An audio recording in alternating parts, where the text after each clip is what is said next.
তো সবাই কেমন আছেন? আশা করি সবাই ভালো আছেন, আমিও ভালো আছি। তো আমি আজকে একটা নতুন রেসিপি নিয়ে আপনাদের সামনে চলে আসলাম। দেখুন, আজকে হবে মাশরুমের রেসিপি। তো মাশরুমের রেসিপির জন্য আমি এখানে আদা, মরিচ, কাঁচা লঙ্কা, আলু, টমেটো যা কিছু লাগবে সব কিছু নিয়ে নিয়েছি। আর এখানে আমি মাশরুমটাকে ভালো করে ধুয়ে সিদ্ধ করে নিয়ে নিয়েছি। এই যে মাশরুমটাকে ভালো করে ধুয়ে সিদ্ধ করে আমি মাশরুমটাকে হালকা সিদ্ধ করে নিয়েছি। তারপর এখানে একটা কড়াইয়ের মধ্যে আমি দিয়ে দিচ্ছি অল্প তেল।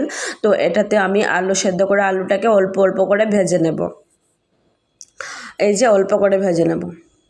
তো এখানে একটু হলুদ গুঁড়ো দিয়ে দিলাম। তারপর এটাকে ভালো করে ভেজে নেব। ওই যে নাড়াচাড়া করেছিলাম, তো এটা ভালো করে একটু ভাজা হয়ে গেলে তারপর আমি একটু নামিয়ে নেব। এই যে আমার আলুটা ভাজা হয়ে গেছে, এবার আমি নামিয়ে নেব। তারপর আবার কড়ার মধ্যে আমি দিয়ে দিলাম তেল, তারপর দিয়ে দিলাম গোটা জিরে, তারপর দিয়ে দেবো একটা লঙ্কা। তারপর আমি এটাকে ভালো করে ভাজার পর দিয়ে দেবো পেঁয়াজ কুচি, আদা কুচি, তারপর টমেটো, লঙ্কা সব কিছুকে আমি দিয়ে ভালো করে একটু ভেজে নিচ্ছি। তো এটাকে একটু ভাজার পর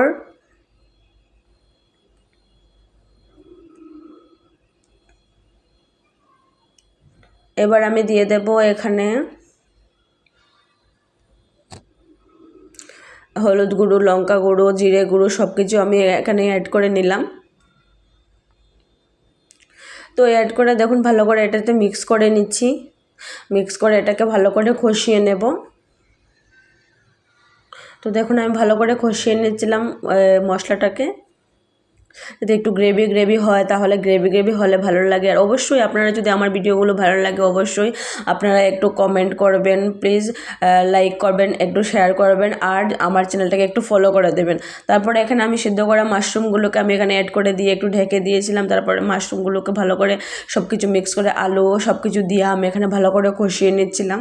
এই যে ভালো করে কষানো হয়ে গেছে, তারপর আমি দিয়ে দিলাম এখানে জল দেওয়ার পর এই যে দেখুন জলটা ফুটে গেছে, অনেকটা ফুটে গেছে। তারপর আরেকটু ফুটানোর পর আমি এটাকে একটু গরম মশলা গুঁড়ো দিয়ে এই যে আমি নামিয়ে নিচ্ছি।